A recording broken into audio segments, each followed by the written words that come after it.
आशा और सुधा जो है वो दो लड़कियां दी गई हैं हमें, जो किसी एक असाइन टास्क को, किसी एक काम को 20 दिन में कर सकती हैं। अब क्वेश्चन में दिया हुआ है कि आशा जो है वो अकेले काम करती है और आधा वर्क जो है वो कंप्लीट कर देती है, और उसके बाद में सुधा जो है उसका काम वापस कंटिन्यू करती है और वो बाकी का आधा काम जो है वो कंप्लीट कर देती है, और इस पूरे प्रोसेस में 45 दिन लग जाते हैं। तो हमें ये बताना है कि आशा जो है अगर वो काम को अकेले करती तो उसको कितने दिन लग जाते। और ये दिया हुआ है कि सुधा और आशा में सुधा जो है वो ज्यादा इफिशिएंट है सुधा, इसका मतलब वो कम दिन लेगी। तो ये क्वेश्चन हो गया। अब मैं आपको बताता हूँ इसको प्रोसीड कैसे करना है। सबसे पहले देखिए, आशा और सुधा मतलब जब भी आपके वर्क टाइम के क्वेश्चन में आएंगे तो आप शुरुआत ऐसे ही करेंगे कि आशा जो है वो कोई डब्लू वर्क जो है वो एक्स दिन में कर सकती है, तो एक दिन में जो है वो डब्लू बाई एक्स वर्क होगा। यहाँ पर भी एक्स से डिवाइड कर दीजिए, यहाँ पर भी एक्स से डिवाइड कर दीजिए।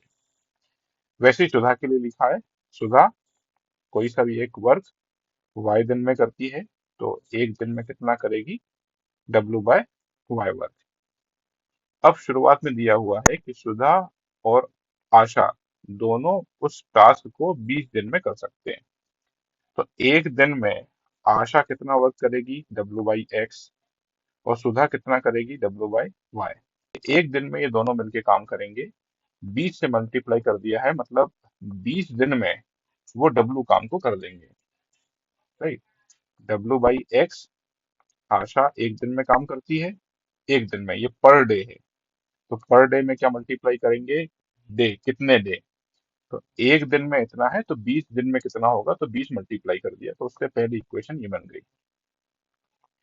दूसरा देखिए, उन्होंने बोला है कि आशा जो है वो आधा वर्क करती है। तो ये तो बहुत ही सरल सा हो गया, इसमें ज्यादा दिमाग नहीं लगाना है। एक्स डे में डब्लू वर्क करती है आशा, तो आधा वर्क करने के लिए, आधा work W by two work करने के लिए कितना दिन लगेगा, एक्स बाय 2 डेज लगेगा।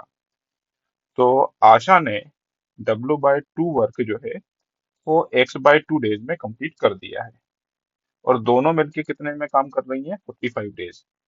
तो दोनों मिलके पहले आपकी आशा काम करती है आधा काम, और फिर आधा काम जो है वो सुधा करती है। आशा को कितना टाइम लग गया है, x/2, और दोनों ने जब काम करा तो टाइम कितना लगा, 45 डेज।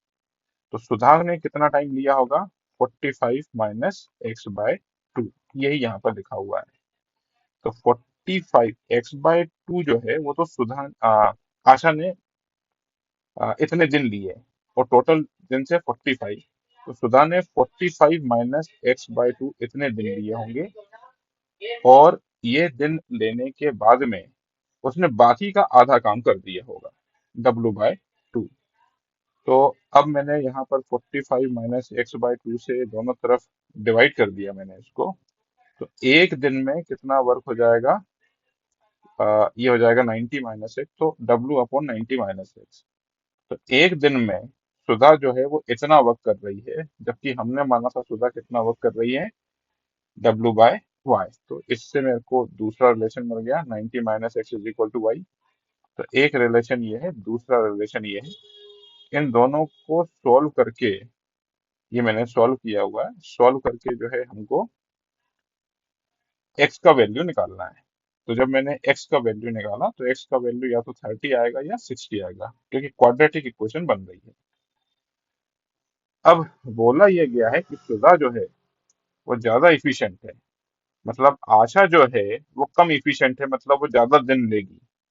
तो x का वैल्यू आया था 30 और x का वैल्यू आया था 60, तो इनमें से हम लोग जो है वो 60 को चूज करेंगे, क्योंकि सुधा ज्यादा इफिशिएंट है, वो कम दिन लेगी। तो आशा को जो है वो 60 डे लेना पड़ेगा, तो ऑप्शन इसका जो है वो सी करेक्ट है।